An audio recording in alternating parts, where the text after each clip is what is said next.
Welcome to the Hustle or Bust podcast powered by Paverart. Our mission is simple: to dive deep into the world of entrepreneurship, small business, and all the success, struggle, and challenges that need to be confronted in the pursuit of growth. We celebrate the entrepreneurial spirit, but perhaps most important, we want you to learn at least one idea that you can put into action immediately to make your investment in time worthwhile. There's an old axiom in business: nothing happens until somebody sells something.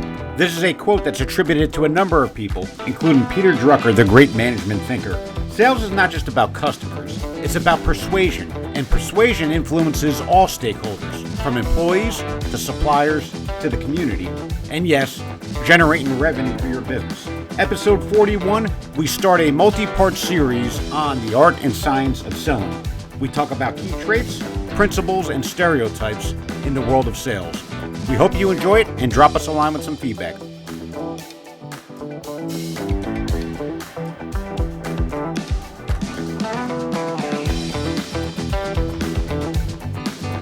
Today's episode, we want to talk about something that's very near to my heart and very near to Mark's heart, and that is sales and marketing.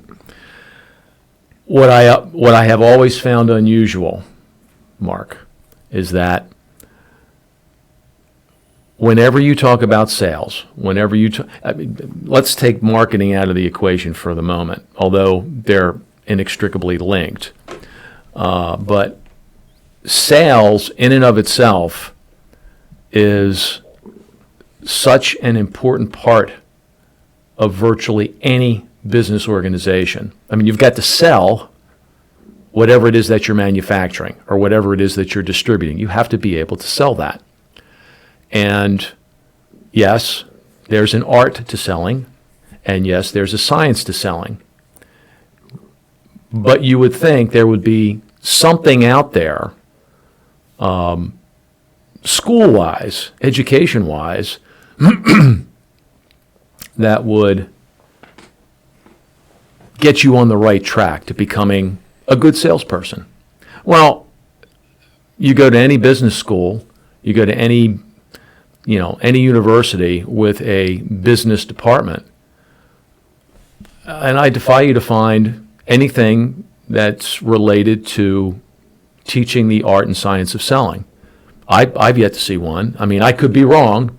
Somebody will listen to this and go, "Oh no, but I doubt it." I took one sales class that was an actual elective in college. Mm-hmm. But yeah, you're right. There is no major in sales. Well, you've got a major in finance. You've got a major in accounting. Right. You've got a major in business administration. Okay, you've got a major in economics, but there's no major in sales. That's right. I don't. I to this day I still don't understand that, and it's easily one of the more key and important aspects of any business. You've got to sell what you make. How else are you going to make a profit, stay in business? I mean, it's very simple. I think it goes beyond just the product, isn't it? Or service that your business is all about. It's, right. You've got to sell employees, or let's call sales is synonymous with persuasion, and it's probably an evil cousin of leadership.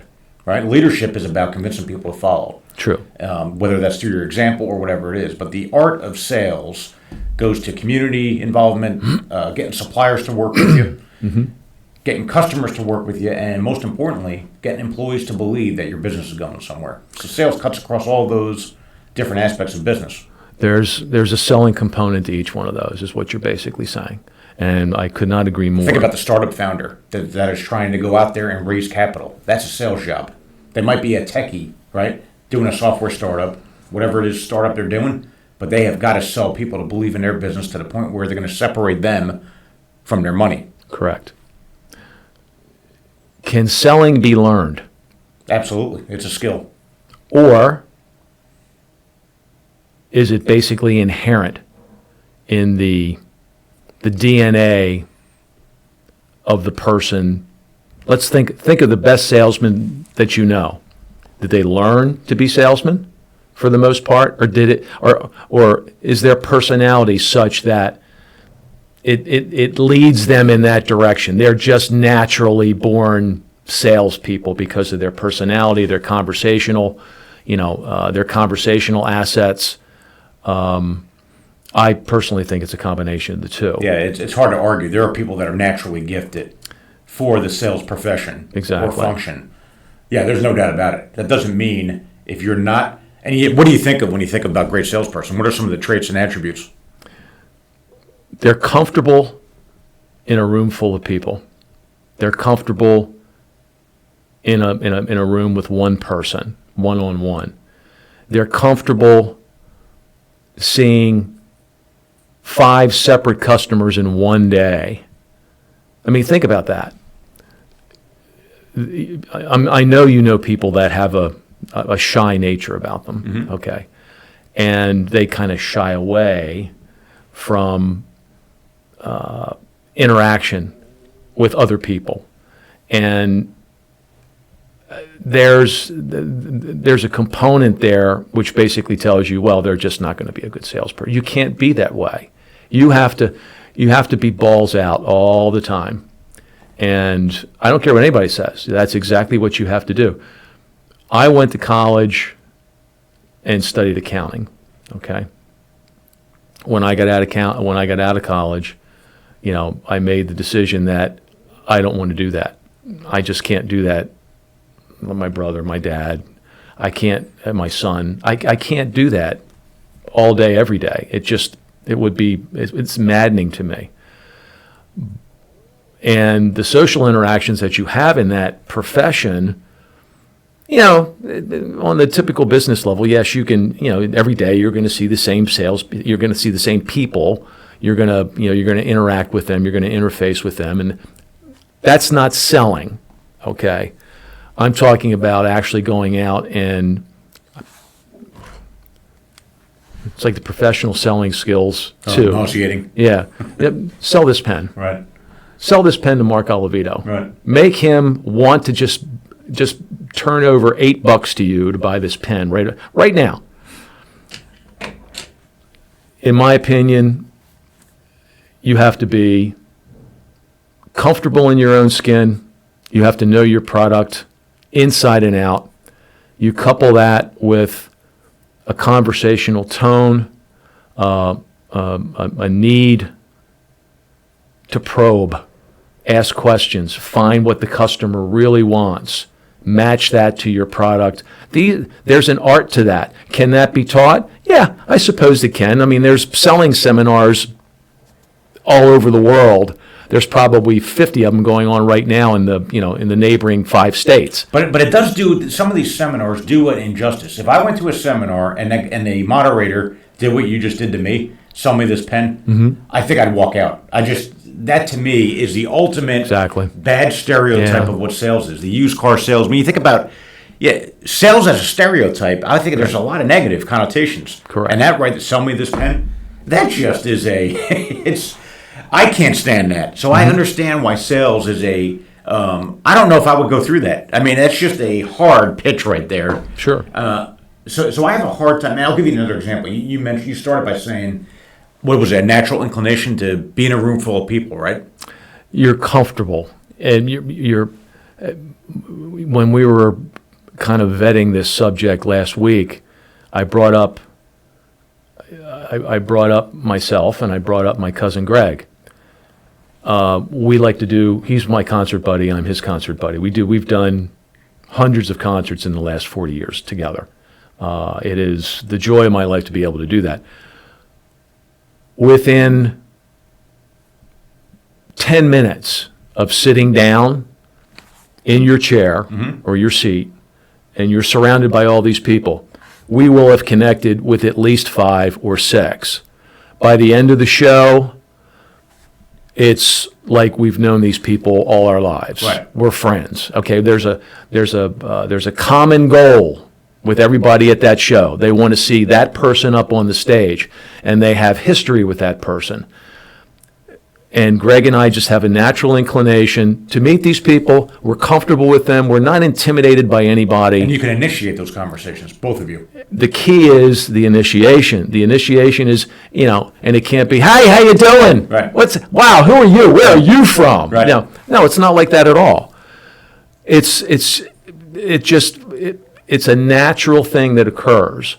And by the way, he's one of the best salespeople I know.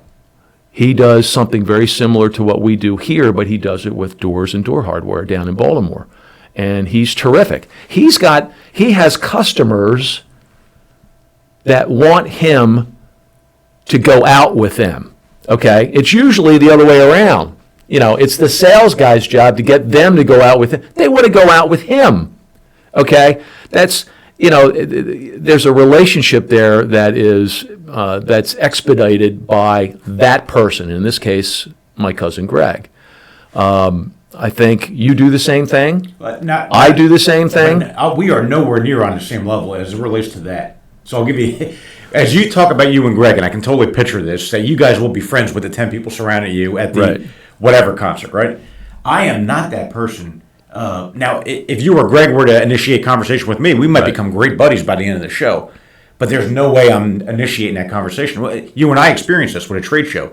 I made the comment, you've got a natural ability at a trade show, which is a room full of strangers, kind of the situation you're talking about with a concert. Sure. Although you're there for enjoyment purposes, pleasure, right? Trade shows are not. You're there, you're standing on concrete all day, and you've got a room full of strangers walking by. You have an objective and a job. You've got an ability to reach out and grab people and pull them over to the booth. I can't do that. If we went to a trade show and I had to man the booth, it would be the worst investment ever. I just don't have that ability, desire. I don't know what it is. I can't do that. Now, if you pull them over and get them to the booth, get them engaged, I can talk with them for 8 hours. Which you do. So I think when introverts, and let's define introverts and extroverts, because this is kind of but I'm amazed at how many people argue with the definition of introverts and extroverts. Okay. Here's a simple definition that I've come to learn.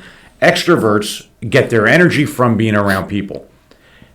That's an extrovert. An introvert, if they were around people all day, doesn't mean they can't function. It means that by the end of the day, they are going to be exhausted. It drained the life out of them. Right? Gotcha. A cocktail party for an introvert is torture. They'd much rather be in their hotel room reading a good book or watching something. They get their energy from being alone. Extroverts get their energy from being around people. That's a good definition. Now, I'm amazed that my family's great. They debate with me on, that doesn't mean she's not good with people. It has nothing to do with are you good with people or not. Right. It's where do you get, are you exhausted being around people or do you get more energized being around it? It's a simple matter of energy. So that's the definition. You and Greg, your story is you guys get energy from being around people. I'm generally pretty extroverted as well, but I don't have that ability to go make 10 strangers my friends by the end of the night. I might become friends, but they're going to initiate it. Interesting. Anyway, that's a side, but I've seen great introverts be fantastic salespeople. I really have. But at the same time, okay, all right, I'm going to challenge that, and here's how I'm going to challenge it. One of the hardest things to do as a salesperson is to cold call. Mm-hmm. Okay, you're meeting. One of the things when I was a sales manager and a VP of sales and marketing for the previous organization that I worked for, one of my rules was you never go to see a client unless he knows you're coming. It has to be an appointed call, and the reason for that is it costs too much to send a salesperson. You basically bought his car, put gas in it, paid for his insurance, paid for his lunches and dinners, his hotel rooms. This is an expensive proposition. Oh no, and by the way, you have to pay for him. Sure. He's got to earn money, and the cold call is the bane of all salespeople. But what you're talking about there is a cold call portion to selling which you have to go through whether you like it or not, and that's to get that appointed call and call that person for the first time. That's a cold call. Sure. And you're basically doing that on the phone. You're trying to set up an appointment on the phone or an email. And quite frankly, I hate emails for that function. Sure. I think emails are very dispassionate. There's no opportunity to show the tone in your voice. which is why, by the way, which is why Zoom has become such a great selling tool for us. That's right. It's the next notch down from physically sitting across the table from the client or clients that you need to address. But that cold call, getting on the phone and speaking to someone, tracking someone down, getting them on the phone and speaking with them and saying, hey, my name's Mike Bull. The name of our company is Paverart. I don't know if you've ever heard of us, but I'd like a couple of minutes to introduce us. And there's all sorts of ways to work your way in the door. This is not this is not sales. This is not selling 101. But there's a cold call aspect to that. So what you're saying is, don't tell me you haven't done that, because I know you have. You've spent the better part of your life doing that. When you actually had, you're not going on the road. You're not flying down to Texas, okay, unless you've got somebody there that's expecting to see you. Well, you had to initiate that call somehow, and that was the cold call, and it was probably done by phone back in the day. So, yes. It's if you're in a room full of people at a show, okay, that's one thing. But when you have to, and it's your livelihood to actually get people on the phone and set up appointments to go see them, that's a cold call. Period. End of story. Where it gets expensive, that's the least expensive cold call. Where it gets expensive is when you're on the road and you see, oh look, there's Let's stop in. Yeah, let's joke. No, that's a high risk, high return. The physical high risk and extremely disrespectful to the client. I think it is. So it's but it's also unusual for a physical cold call. A stop in. We're going to get into the war stories here shortly. I could tell you about a fellow that I hired years ago that spent the bulk of his time cold calling. The stop in. Yeah, he would go, instead of taking a day. There's 5 days in the week. 1 day is your setup, okay? The other 4 days are your calls. And at least that's the way I did it. And it took for me to schedule the rest of the week, I had to make at least 40 phone calls on that Monday to get the rest of that week scheduled and a portion of the next week. And the more you could get the next week, the less of a load you had. Then instead of spending a whole day, you only have to maybe next week you only have to spend a half a day to set that up. Right. There's just so many ways to make this work. When we started this business, you're selling a product that no one's ever seen before. Okay, that presents with it a certain number of challenges. Okay, especially when you haven't built anything yet, and you're here from day one. Okay, let's start selling this. All right. Do you have any pictures of this stuff? Well, yeah, but nothing we want to show anybody. Yeah. Oh, no. We're going to show them. I'll make that work.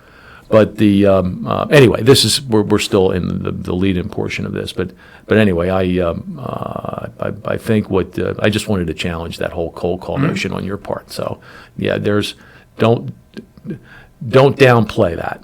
Because you were involved with cold calls too, and that's the hardest part of any salesman's life is the cold call. Well, on the other side of the desk, when you're running a business, let's say you've got some revenue coming in, you're sustainable, maybe you're not making a fortune, but you've got revenue and you're making your expenses, you're selling, you're transacting as a business. Right. From the other side of the desk, how much of our time is consumed with the outside world trying to sell Paverart for our business? What percentage of our time? Relatively small, isn't it?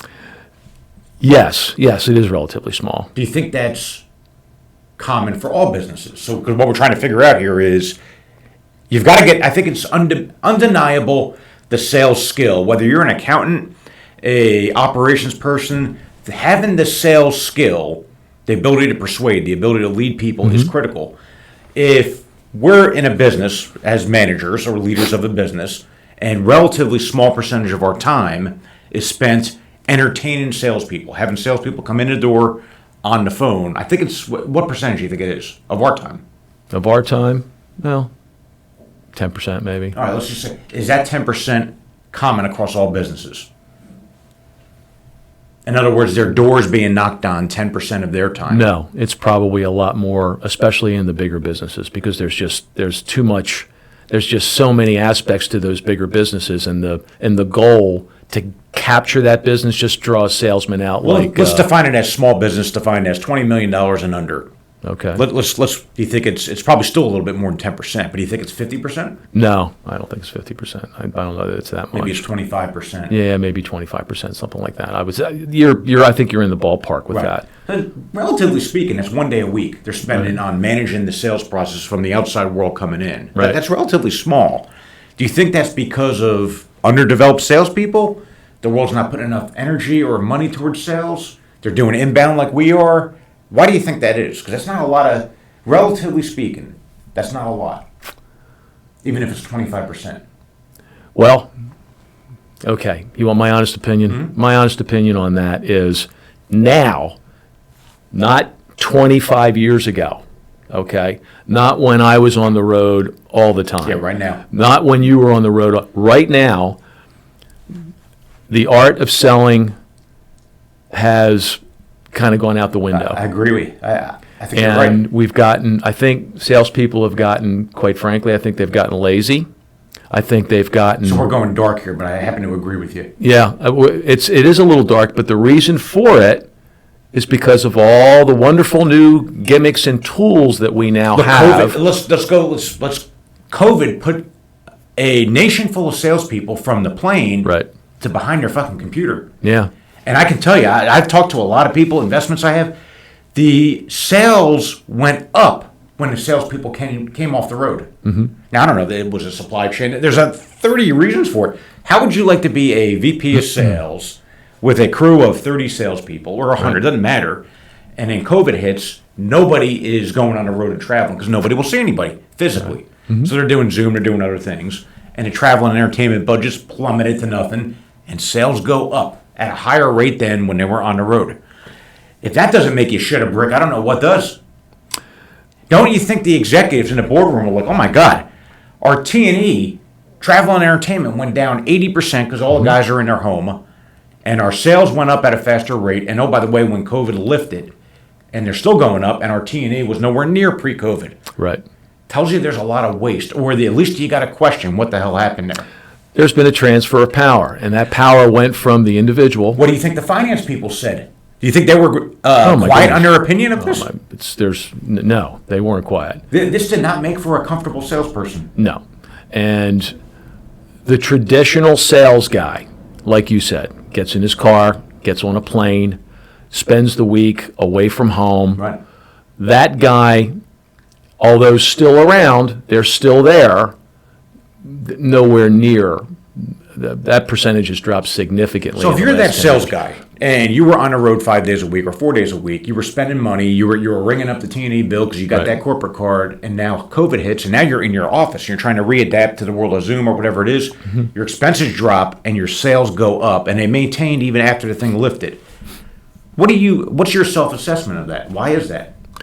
Well, look, at the end of the day, you can now touch more people with a video than you could, cold calling and setting up appointments. Mm-hmm. Okay. But there's one difference, and it's one of the examples. Well, let's go into it. We found great value in this business in doing what we refer to as lunch and learns, and it wasn't our term. That's somebody else's term. It's actually an industry broad-based term called lunch and learns. And it was done with landscape architecture firms, a few architecture firms, but mostly landscape architecture firms, because landscape architecture deals with the outdoors. Our product is outdoors. It deals with design.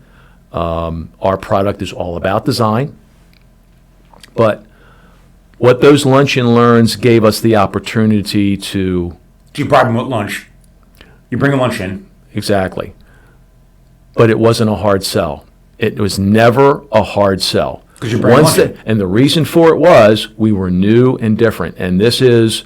And I'm going to tie all this up. You got to give me a couple of minutes here, but I'm going to tie all this up. I'm going to play the finance guy that's challenging it. Yeah, of course they're going to see you because you're bringing free lunch in. You're going to Panera Bread and bringing lunch in. Well, first of all, I never did a lunch and learn unless there was going to be at least 5 people. Right, but you're still bringing them lunch. Right. Exactly. So they scheduled it, and sales guys coming in, and they're going to sit there and entertain you for 20 minutes because they're feeding me. Lunch is going to run you between $200 and $250. Right, it's real money. Okay, and it was always a good lunch. It wasn't, ham and cheese sandwiches with a bag of chips Right. and a bottle of water. We didn't play that game. These are, So you spent some money. yes, but there was a certain percentage of people that were coming to the lunch and learn to get a free lunch. Right. Okay, I'm not stupid, and and neither was Kenny or Mick, but once they got into the presentation, and I made the presentation, okay, and it was a killer PowerPoint.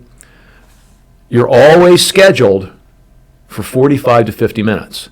They never ran 45 or 50 minutes. They always ran an hour and 15 to an hour and a half. Every one, not one, came in. Now, my presentation was geared for that, but at the beginning of every presentation, I said, you please stop me at any time, because I know this is the first time you've seen this, and you're going to see something here, and you may forget it if you don't write it down. We're not going to do questions at the end. We're going to do questions along the way. And that's what prolonged all of this. But you knew we had them by the third slide. They were hooked. And they're hooked because, and again, this is my never-ending devotion to the landscape architecture field. These people are hungry for information. They really are. Sure. And I admire that. I mean, it gave us an opportunity gave me an opportunity, gave our organization an opportunity to expand on who we were and what we could supply. And these were the people that were going to spec us into potential municipal and commercial jobs, and the occasional residential job. The interest in the product was off the charts. If you could measure it, there's a marketing measurement, I forget what it's called, in regards to interest in a particular product. Purchase intent. There you go. It would be 99.5%. Go ahead. It was that good. Now, we're going to take some credit. I mean, I didn't put this whole thing together myself. It was a collaboration amongst the three of us, the three guys in the business. And when you went to set this up, it was the same thing. A big conference room. I borrowed a projector. We never owned a projector. I borrowed a projector. Eventually, I had to rent one. My roommate from college, who owned a computer business, had like 3 projectors. I'd rent one from him. The guy wouldn't even give it to me. Okay, come on, man. At any rate, but I'm just kidding. But anyway, to make a long story short, the reason why this was so important, and we realized it after about the second or third lunch and learn, was that, yes, we're not talking to one person. We're talking to a minimum of 5. The most I ever talked to was 40, and that was the big one up in Queens with the city of New York's stable of landscape architects. Which at that time, in that meeting, there were 40. Mm-hmm. There were more of them, but in that meeting there were 40. That lunch was really expensive, but it was worth it. It got us the Marcus Garvey Park job, which for us back then was a $65,000 job. Yeah. And back $65,000 for our little firm then. Yeah. Now you take that. We won't go into that. But that's what got us that job. I mean, it exposed us. It exposed them to a product that they heretofore wouldn't have known anything about. And you didn't have social media back then. You didn't. Getting somebody to go to a website of a product that never before existed is next to impossible. How did you? When did that job come about from the Lunch and Learn? How long did it take? Probably took. I'm going to say that was like about 12, 13 months. Okay. Yeah, because you've got to get spec'd in. It's got to go through a whole series. I mean, there's all the red tape. There's the you've got to get the money. You've got to get the monies set aside. Well, there's for insight that. there because you spent money on the lunch. Let's just say it was $20 a head, right? Mm-hmm. Your time on the road, the gas, you got to go over 4 bridges. You got to spend $80 to get there. You got to spend the money on lunch. Yep. And then you're doing this all week long, these lunch and learns, and Correct. you got that one lunch and learn resulted in $65,000 that you can easily pinpoint. Right. But you got 12 months worth of expenses. So the theory is every lunch and learn is going to produce something. Correct. But it might take 12, might take 16, it might take 3 years for something to bear fruit. So as a business owner, thinking about sales as a function, putting a direct salesperson on the road, you got to be in this thing for, what do you think, 18 months to get a good read on it? Easily. Because the sales cycle is not quick. And They're not going to buy something right there and then here it is. Here's my set of steak knives. That's exactly, and the good salesperson is not going to sit back and just let that one lunch and learn be the only thing he gets done with that account. You have to remember, You got to farm it. it's, you've got to follow up. That becomes an account, okay?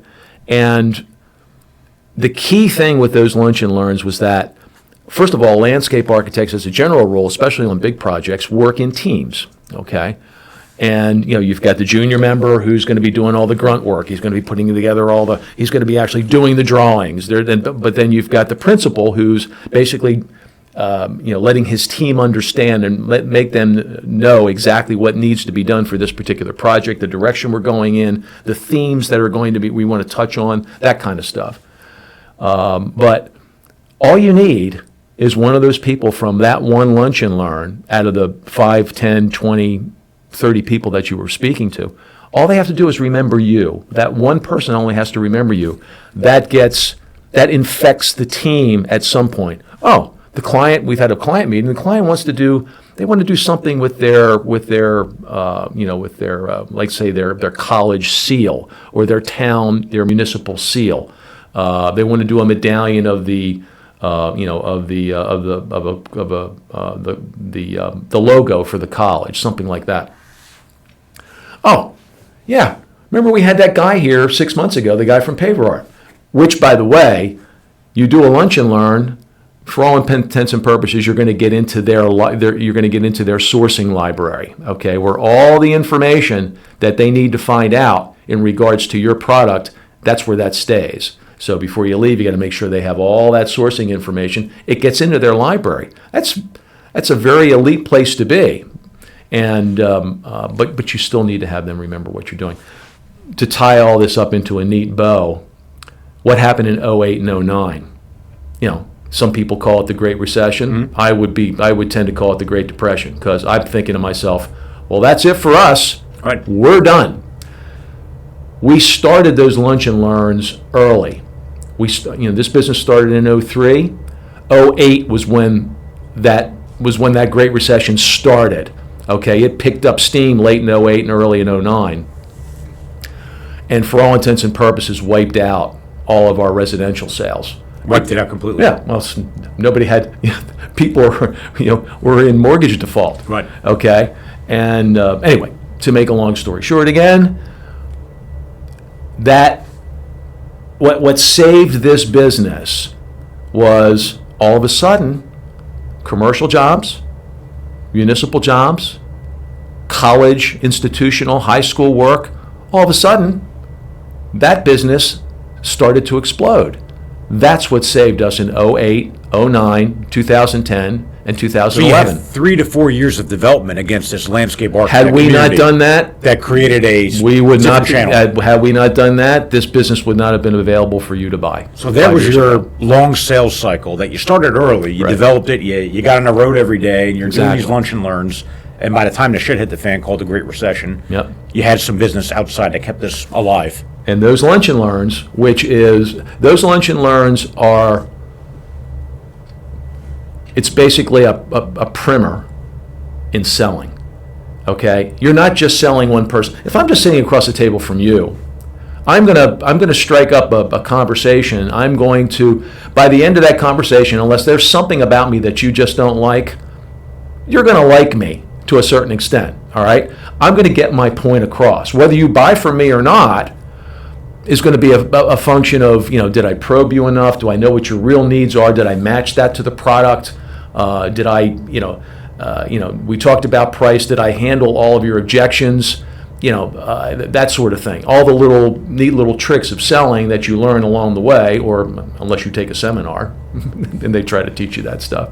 But in doing so, in doing what we did with those lunch and learns, it basically quite frankly, save the business. And we were smart enough early on to realize that this is great. These are fantastic. And every time you could land one with a major LA firm, LA meaning landscape architecture firm, it was a big deal, and we took it very, very seriously. And the three of us, it wasn't just me, the three of us basically honed the presentation and put that presentation, it was a killer presentation. Well, you got two good indicators that it was worth their time, your client's time, in this case being a landscape architect firm, because they went great longer. point. And then if you had to poll, let's say there was 10 in a room, you think, and he asked a simple question, and it's a great survey, by the way, was this worth your hour investment in time? So forget about the free lunch. Right. You probably got 8 or 9 that would say, hell yeah, it was. I would like to think so, yeah. So that's good. So you gotta provide value over and above your product, I think. I Sure. think that's kind of like a given. And you're not showing them, look, how many, the guys, look, my job, to be quite frank, was easy. I'm walking in with a product that nobody's seen, and it's cool. Right. It's a great looking product. When you're showing designs of a set of intersecting electric guitars in the middle of an intersection with big feet Right. going across the the crosswalks, people look at that and go, "How the hell did you make that?" And it's you can't, we call it the wow factor. I mean, that's the first thing the first thing you cobbled to when you bought the business was the wow factor. Look at this shit. This stuff is really, really cool. And But I think most businesses don't have that. Well, the point I'm trying to make is that the poor sales guy that has to go in there from a concrete paver manufacturer, which is a commodity. Right. And we're not, commodity isn't a bad word, but it's a different sale. Okay. When there's a sea of sameness, which is what the world of pavers is, there are some differences for people in the business. Right.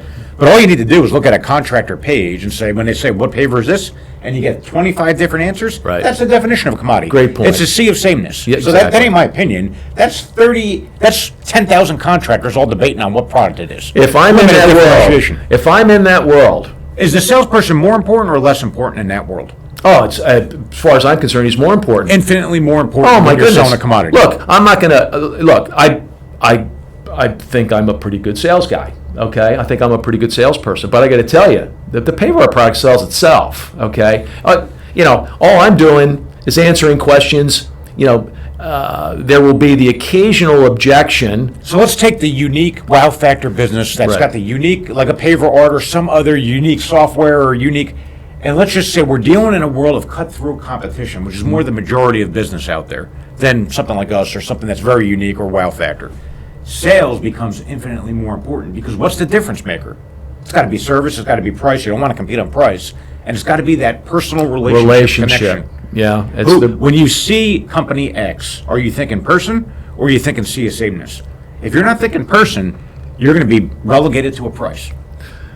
you hope and pray that what you're selling against your competition is as good as their product. If it's as good as their product, you got a better than even chance of You got a puncher's chance. Yeah, closing that sale. Right. But you have to, the relationship part. The relationship part isn't just, hey, Bill, how are you? Good to see you again. Here's a dozen donuts. That's a small part of that. The big part of that is, and we talked about this early on, just killer customer service. I mean, you're in front of them all the time without being obnoxiously present. Okay. Here's one for you. I see a lot of salespeople make this simple. One of the early sales training, leadership training, more so leadership, not sales, Right. that I got schooled on, is personality profiling. Being able to identify that, all right, Bull is clearly an extrovert, but what else about Bull is unique? Versus this person over here, Jane Right. Smith, right? Well, she's introverted. So whether you do Myers-Briggs, DISC profile, or the thousands of others, you got to be able to quickly assess what makes people tick. Time urgency, idea management, feelings, there's sensors, there's feelers, there's all different profiles. But I am in the DISC parlance vernacular, D stands for dominance. That's how sensitive you are to time. What's your currency in life? Is it money or is it time? So somebody that's a high D is a time. They are obsessed with getting value out of their time. I'm 100% D, which is like outside of like 99% of the universe when they compare it to averages. So if someone comes into me, a high D, and they put a 40-page PowerPoint presentation in front of me, and it was a cold call, so they're not respecting my time, they're not setting up an appointment, and then they're not going to value my time and expect me to sit there and read a 40-minute, they have lost. And it's like I cringe, and they are dead right from the start. If the salesperson can't recognize that, the fundamental thing of being able to say, this person is introvert, extrovert, and here's a couple of other things on what makes them tick, they are dead from the start. Now, by the way, you don't need to be a salesperson in your career. Think about it. If you can't typecast your boss or your colleagues and understand what makes them tick, there's only so far in business you're going to go if you can't figure out how to flex your communication to what makes them tick. That's a skill that you need to have, whether you're in sales or not. Happens to be more important in sales. And you're tying that, basically, it sounds like what you're doing is you're tying the whole selling concept to leadership. Knowing your person. To leadership and Gotcha. communication. Gotcha. So if you're a high D, and you know that I'm going to be dealing with a high D. I got a colleague across from me, massively high D or low D. They don't care about time, but they are the accountant's mindset of process and procedures and doing things the right way. And you give them an unrealistic deadline, you're going to stress them out. So if you don't know that, and you're not savvy enough to typecast what they are, and you're giving them unrealistic deadlines that kind of throws the rules out the window, Right. you're going to make that person's life a living hell, right? Yep. So one of the things that's important for teams to do is to understand, where does everyone sit on a continuum of personality profiles. If you know that, you can communicate better with them. You can have better conversations. So while that's a team building dynamics, leadership oriented thing, it applies directly to sales. Sales, you don't have the advantage of spending 8 hours a day with people. You might know them you might spend a quality half hour with them once every 6 months, maybe. I'd kill for a half hour. That's right. That's why getting people out to a ball game is so important. You get them out of their element, Sure. get to know them a little bit. But those days are few and far between, I think. And who wants to work 12 hours a day? If a salesperson came in here, you and I, after we do our hour and a half commute, we work 12 hours or whatever it is, and then they say, you want to go to a ball game Thursday night? What's your response going to be?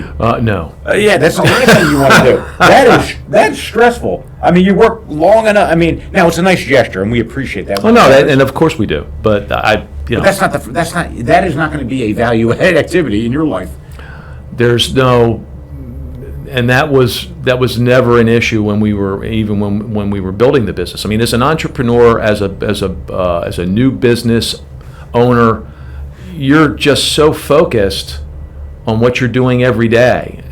You just don't have the time for all that. Here's what sales. They got to know their product. They got to be obsessed with it. They got to know what makes it different from the competition. They got to Right. be able to articulate that. Really, I've seen really great salespeople.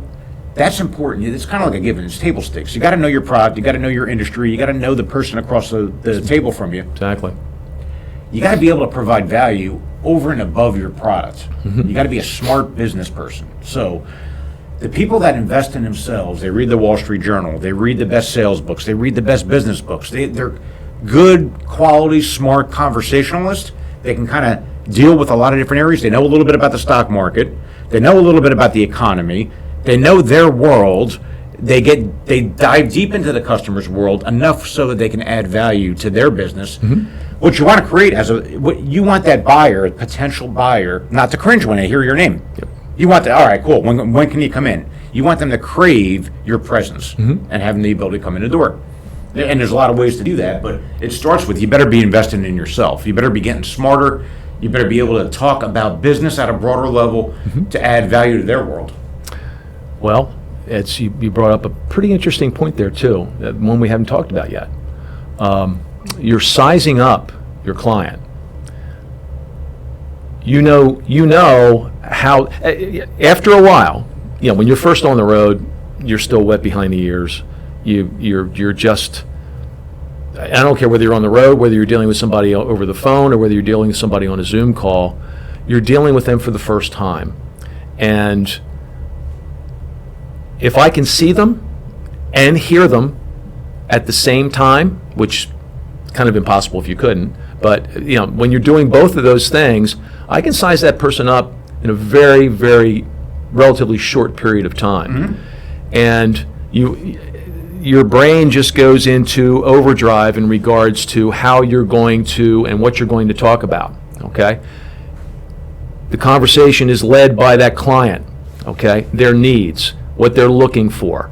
You know what questions to ask to properly probe. It just gets to be so, not rote, it's just all those tools that are in your bag, you pull out which ones you need when you need them. Yes, there is some science to this, but the ability to But the hard questions. not let that person think that you're an asshole. Right. Okay? There's some guys that just come across that they just don't come across well. And I think a seasoned salesperson knows how to determine what makes this person tick. Are they introvert? Are they extrovert? They kind of know your product inside and out. You know what questions to ask as it relates to the transactional buying and selling process. Yep. But here's where all the great, and I put myself in this category, where what trips up a sales process is not the questions that you ask, the conversations that you have, your ability to diagnose them and then flex your communication. It's all the complicated stuff of qualifying that customer. Exactly. Potential customer. It's the buying process. Are they a decision maker? If not, who is? What's the process? Does it got to go through 3 levels? It's understanding all that complicated stuff. Because they might not be a decision maker. They might just be a recommender. And who are they recommending to? Their boss? And does the boss have to make a recommendation even higher up? Do they got to go in front of a committee? Very rarely are we dealing with decision makers. It's true. We aren't. In the B2B commercial world, we're not dealing with a decision maker. We're dealing with someone that's got to go to someone, that's got to go to somebody, and it's a long, drawn-out, complicated process. True. Or else, why is our sales cycle so long, right?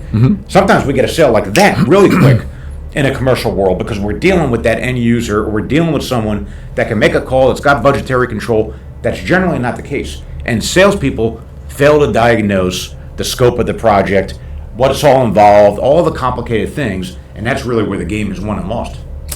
It's, Qualifying the customer. yeah, that's nothing worse that's than so giving key, your- isn't it? There's I mean, nothing it really worse is a than key giving point. a great presentation for someone that can't make a fucking decision. And that's probably the majority of the time. And we put all our energy in there, and we don't even ask, who makes the... And think about it, it's an uncomfortable question. I know. Yeah, you can couch it in a number of different ways. So tell me what's complicated about this. You seem to like this, but obviously there's other things involved. What are they? I can't think of the last time I asked that. And I got a lot of experience in sales. You do too. And we don't ask that question. Does this person have... Is it fear? Is it negligence? Or is it this shit's hard? It's... And these are hard questions. Well... And maybe yes, we don't want to offend somebody. the questions are hard, but I've never really consciously thought about whether I'm, being objectionable with the client or whether I am upsetting them in any way. I just don't, I don't think that I'm doing that. I know you're not doing that, but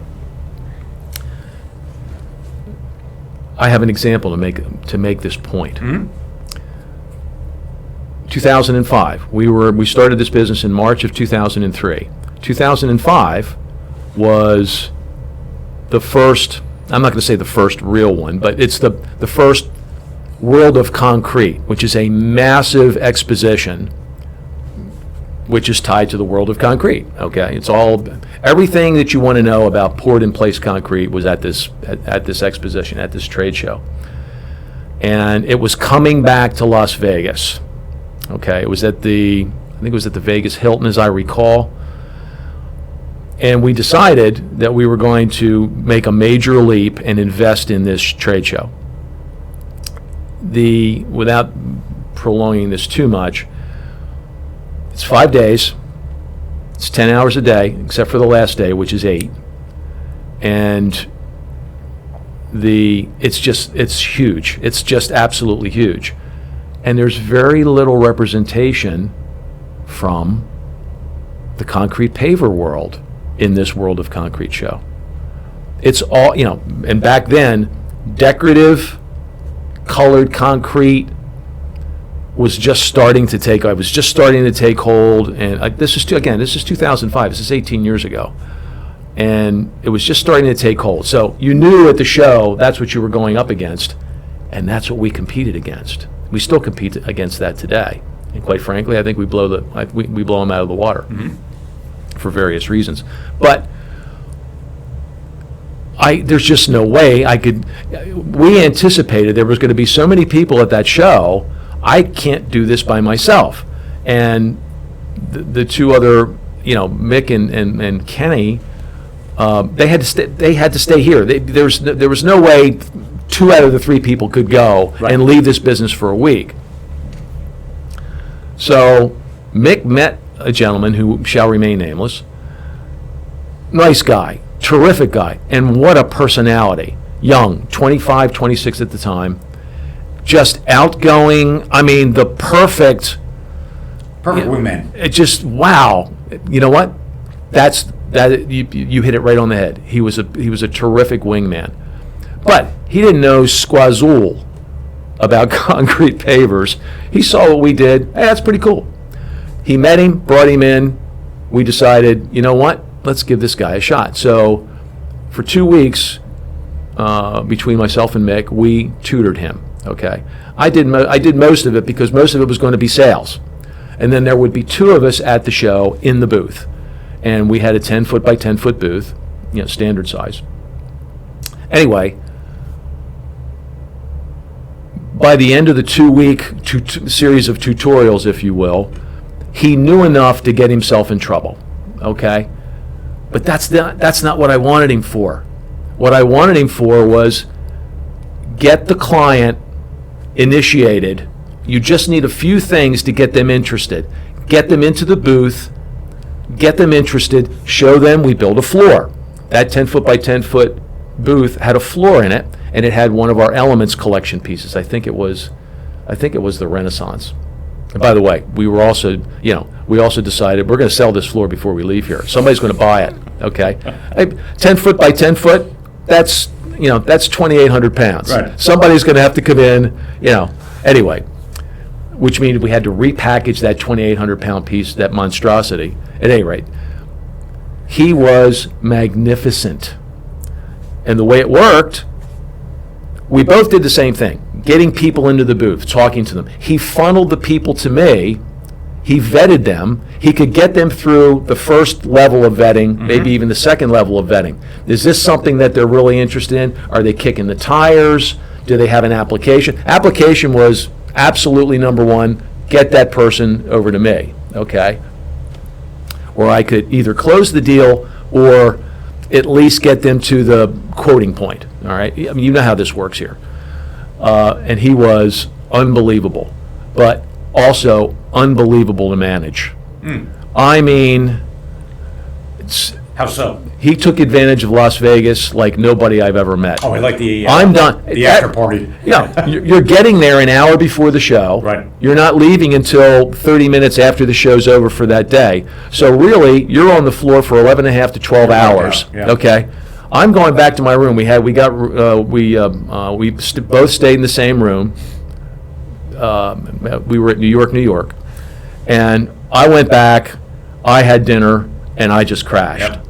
I had to. The next day I had to get up. You're not entertaining people, although it's the perfect venue to do that. To make a long story short, here's someone that could engage the potential clients and get them far enough to the point where, let me introduce you to somebody.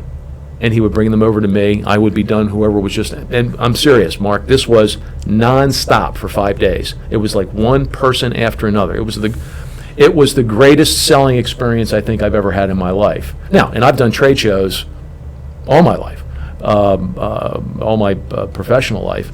And typically with trade shows, you have a lull, and then you're busy, and then you have another lull, and then you're busy again.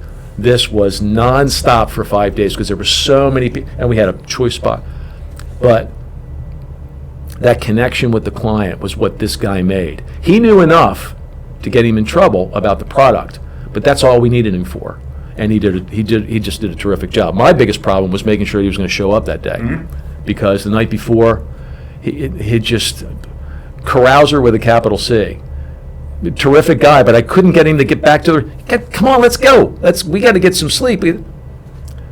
He's 25. I'm 55. Okay, or 53 at the time. I think it was 53 or 54 at the time. But there's the value of having. That's the art of selling. He had that art of selling. And I still see him from time to time. See, it's interesting. My view on trade shows is a little different. It's number one, it's exhausting. You're standing on concrete all day. So you're wiped out at the end of the day. But Oh, yeah. in the world of trade shows, because I come from the world of a sea of commodities, like we were talking about with concrete pavers. And Oh, yeah. So the booth, yeah, and you can't outspend people at a trade show. I mean, there's people that will do light hang. They'll drop things from the ceiling. They'll have multimedia. You just can't outspend people at the trade show Agreed. itself. That's so you true. do hope to get them in and have good conversations.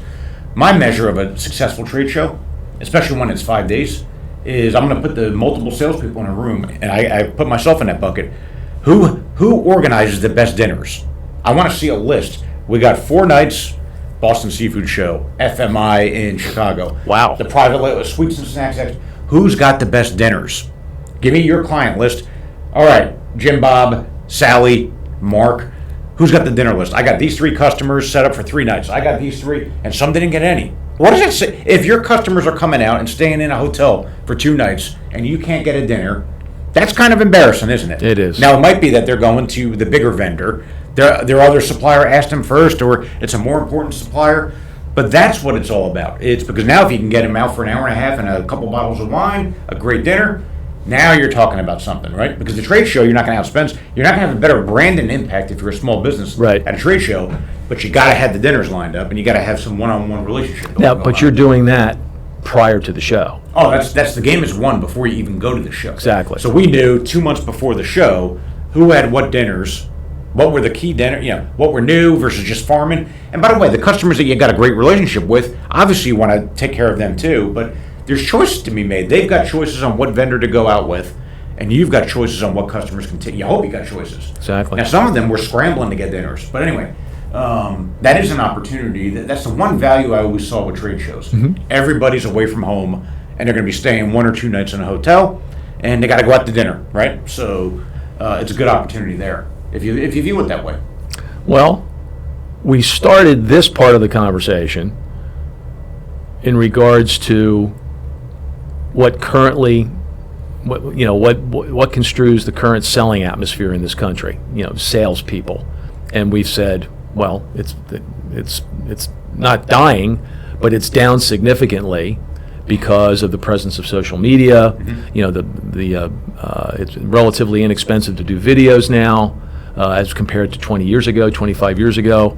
Websites, you just can't get better websites than the ones that you're getting now. There's just so many good things that are going on. And by the way, they're all sales oriented. Mm-hmm. Selling is never going out of style. Look, in this world. But here's an area, trade shows have not decreased. True, people want to They've get out. not decreased. That's right.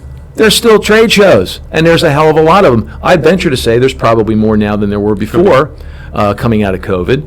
And who's standing there talking to clients about the product? Well, I can assure you it's not going to be the president of the company or the CEO or the CFO or the COO. It's going to be somebody in marketing and sales that knows the product dead nuts and can speak to it with a client, some potential client walking into the booth, intelligently, connecting with them, getting sales information for follow-ups and things of that nature. That's still very, very important. Look, I mentioned because I used to sit on that side of the world of executive management in a previous lifetime, and if I were to see sales go up, T&E go down, and salespeople removed from the road and put in the office, you'd be not doing a fiduciary responsibility, not to ask that question. Yep. So what are we getting for this? Exactly. That doesn't. I'm not minimum. I believe in sales more than anything, but not to ask that question is incompetence as leadership. So now you got to ask yourself in sales. Sales is like the wrestling match, right? There's no team that's going to bail you out when you're counting the lights and you're pinned up against the wall. It is the ultimate performance-driven function in business. You're either opening up new doors, building new relationships, creating new pipelines, or you're not. And in today's world, and we know it with HubSpot, I can see how many deals go out the door from me, from you, and we can measure them. Yep. And we can look at activity. In sales, the activity is everything. How many people are you calling on? Can you demonstrate it? And then if you have a sales force, you've got 10 people, let's say, responsible for outbound sales or inbound, whatever it is. You can measure all these 10 people. Who's creating the deals and who isn't? And who's closing deals and who's not? It's the leadership responsibility, whether that's a sales VP or a head of sales or small business owner, to understand who's generating results and is actually productive. Are they sending out email? Are they sending out proposals? Are they closing them? All of this is measurable. And for the salespeople that like to hide, number one, they shouldn't be in sales. Activity is if you don't have activity, outbound phone calls, emails, proposals, sales meetings, it starts with activity. Yeah. Now, you can be very busy calling on a lot of people, making a lot of proposals. If you're not effective at closing, you ain't worth a shit. Yeah. But there's a lot of people that aren't effective at closing, and they got limited activity. What the hell are they doing? Yeah. Now, sales managers let this go on all the time, by the way, and they don't take action on it. That's incompetence. That sales manager's got to be fired if he doesn't deal with that. Right. So, by the very essence, whatever your business is, you got to be measuring sales. If you don't measure it, it's not going to get productive. Mm-hmm. And then you got to be able to compare it to something. Now, if you only got one salesperson, you have nothing to compare it to. But you do have 8 hours in a day, and is 2 sales proposals every day for 5 days a week, is that adequate? Well, you got to kind of make that decision based on, well, what does it take to create a sales? Is that a 2-hour exercise, 20-minute? Well, what's the deal? But you got to have some kind of idea and goal for what is good sales activity. But I'm amazed at how many people don't even measure sales activity. Quotes going out the door, proposals being made, presentations, close rates, all this stuff is measurable. Yep. And it's the first thing. Basically, it's the first thing you learn as a salesperson. But at least it was for me. How about you? Was that one of the, measuring your performance? Don't we all want to know how we're doing?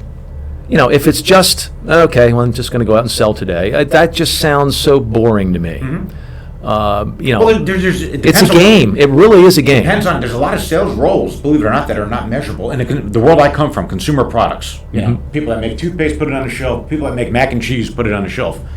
The base level of sales is that sales rep that goes into a grocery store and tries to facilitate and help the sales process. But they're calling on 10 stores and they're not selling. The sale happens at the account where they bring in 5 truckloads of mac and cheese, right, and then they push it out to the store. They send in 30 truckloads to Walmart, a distribution center, and then the sales rep have to go into the stores to make sure it's getting pulled through, it's on the shelf, it's not getting pushed out by the competition. Not really a measurable job, but there is ways to measure it when there's a sales contest. And then they can kind of measure it that way. But a lot of people are in sales facilitation roles that don't say, I sold X number of units or widgets, whatever it is, but they got to facilitate the process. So everyone's got to figure out how to stand out. If you're a sales rep that doesn't have a number to your head, I can't measure how much you sold to this Walmart, to this ShopRite, but what about when there's a display contest? Are you going to win it and there's 30 other people? Or are you going to be not even selling a display in a display contest? So sales at its very nature, you better have a competitive streak. You are being measured by the people that are next to you, measured on a number of calls, the display contest. If you don't have a hunger to win, don't go into sales. I think that's one of the traits that I think matters. Do you want to win or do you not want to win? Yeah. Well, oh my goodness. When you're playing Scrabble, you want to fucking win? Yeah. Or do you want to just participate? If you want to win, you might want to be in sales. I'm what do you think? I mean, the competitive streak has got to be there. Well, the competitive streak is what drives you to, number one, make yourself better at what you're doing all the time. Always improve, whatever that definition of always improving means. But what's interesting to me, all we've talked about, the different depths there are of the sales experience. Okay, that selling field. Going back to what I originally said, there's no school for this. There's no. When I went to the University of Delaware and I took my first accounting course, I knew whether I was going to stay in that or not. Okay, and when you walked in the class, that first class, Accounting 101, Smith Hall, just a major presentation room, massive room. There was 200 people that wanted to be accountants in there. Okay, and the accounting professor looked up and said, okay, it's the first thing you're going to learn. Look to the person on your left, look to the person on your right. There's a good chance both of them are going to be gone by Accounting 102 because they don't get it, and you did. So just let's get used to that right now. The worst case scenario, you're going to lose one semester in one course, and you're not going to be an accountant. You're going to be a finance major or an economist or something like that, or an econ major. It's the same thing with sales. And there's so many ways that you could teach this. Maybe when I retire, I'll think about that. I'll think about some way that you could actually start a school that would, effectively build great salespeople. Now, nowadays, that definition of sales has changed. Okay, you're not on the road anymore. Okay, for the most part. But I still see sales. There's salespeople that still come to our door 3-4 times a week. Most of them are motor freight reps. Okay, or the occasional. Let's give a shout out to our friend, the garbage guy. That's more than old school. This is old school personified. That's old. Tell school. the story of that's our old school. Our friend. That's turn of the century old school. We talked about. We don't like the cold sales call. But he walked in and kind of wormed his way into our life. Okay, but he had something going for him. Which was? He basically had the better mousetrap in regards to dumpsters. Okay, now the dumpster wasn't Well, he better. had a hat. The first thing I remember is the hat. Yeah, and it was the Vietnam War vet or something like He's that. a veteran. He's a veteran, yeah, exactly. So I hate the cold call physical. You don't make an appointment with me, I'm going to be like, did you make an appointment? I'm snarky, right? When I see the Vietnam War veteran, how do you be snarky to that? No, you can't do that. You can't do it. You can't do that, and I would never do that either. But he came in, he started, and he just kept talking it up and talking it up and talking it up, and maybe 20% of what he talked about was the product. That's right. But we finally said, give us a price, and that's all he wanted to hear. And the price. That's the goal. The price was like half, but we still didn't move the business because we were in. There's a thing about inertia. Inertia's a hard thing to change behavior. But what's interesting? Every dumpster in our complex, in this complex, right. Not just ours. We got everyone to change. Every one of them guys, and we told them a new person would come in. So where are you guys getting your thing? Oh, you got to check these guys out. They got the best prices. Their service is good. And look, a shout out to I'm blanking on his name. Do you remember his name? Who's that? The gentleman's name? No, I know the name of the company. I forget his name. The company is C&H Disposal, Elmer, New Jersey. This is a class organization. Well, small business. by the way, he's a smart salesman too. He doesn't need to come in here anymore. He has our business, and he knows it's a dumpster. Right. As long as we maintain the service, right. and we maintain the price, I don't need to visit. I don't need to waste my time visiting these guys and following up. I can spend more time, digging up new business. Well, here's a good example where the price was significantly better, and we still spent with the old company probably for a year because look, changing is hard. Yeah, you got to terminate one and do another one. No, it wasn't until we had a service problem. Blame us for that. We had a service problem with the old company, and we're like, why are we? And then they were rude on the phone. Yeah. So I'm going to put up with this shit, and I'm paying a premium. Now I know I'm paying a premium. So I had fun kicking their ass to the curb. I got motivation when they screwed up. And then we brought the new guy, and they've been great. That's they right. turn around stuff within 48 hours. Every time we call, they kind of know us, and we need things like roll-off dumpsters, and our needs change with construction. We're always throwing stuff out where we need more than normal. They turn the stuff around in 48 hours. So not only is their price better, their service is better, and you can tell they're a small business, right? And they are excellent at what they do. But it starts with the salesperson being persistent. With the physical cold call, he had the veteran story, so he was able to break some rules of decorum, and we were happy to do it. But I think he called on us 5 times before we finally moved. Easily. And he never... What an asset to that company. He never called us ahead of time. He would just stop in. He would just show up. And he would... I'll stand up. He would do one of these. You kind of feel a presence when you're behind your computer. Yeah. And you got one of these, and he turned around. It's like, Jesus, startled, right? Yeah. So, but he won our business. Now, that's a garbage thing, and for some reason, I love the garbage business. It might be my Italian roots, but that was an example of just persistence, physical cold call, but it also says you can have a better product, a better price, and you still might not convert, but you got to stay at it, and then the tide may eventually turn, and when it does, they'll call you. Yeah. And this guy's living proof of it. And he winds up, he knows what he's getting. All I have to do is get this one company to use my product, and they all fall. And they're all going to follow in line in this little industrial park of ours.